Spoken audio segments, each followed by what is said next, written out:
If this is your first open water swim, there's three tips that I've got for you. The first one is get down to the open water before you get to race day.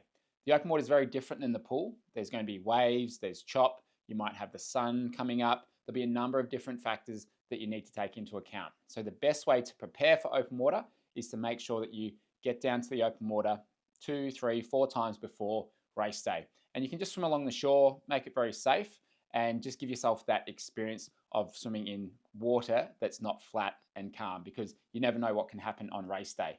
The second tip I've got is to make sure you practice sighting. So you need to be able to look and see where you're going, because you're going to have these buoys that you need to turn around. So practice that in the pool if you're mostly training there, and make sure you get very comfortable sighting.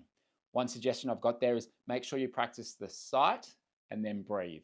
Rather than swimming with your head up for 5 or 6 strokes where your legs might drop, practice sighting, and then on the next stroke you turn to breathe.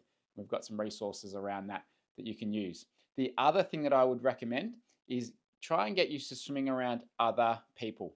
So there's going to be a lot of people there on race day, and if you're used to swimming in a pool down the black line, then you might not be used to swimming with others close to you.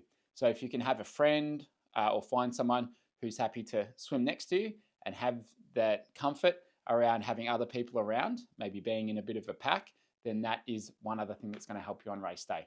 If you're training for the 5K and this is your first 5K, I would recommend doing a swim of around 3 kilometers somewhere in the lead up to the swim where you're doing 3 kilometers continuously. If you can do a bit more, that's going to help, but it really helps you just get used to and know the feeling of swimming those longer distances without having too much rest.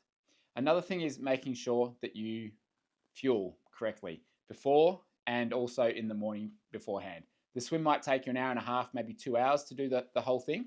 So you want to make sure that you're well fueled for the day.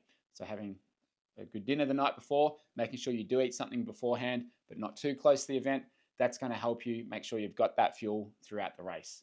And my last tip there, if you are doing the 5K, is to make sure that you have got a good set of goggles and a good wetsuit if you're wearing a wetsuit, so that you're comfortable and it's not too restrictive. So they're the things that can really make a big difference on race day, because we don't want our goggles leaking, we don't want our wetsuit to be uncomfortable. So make sure you've got some good equipment to help you on race day.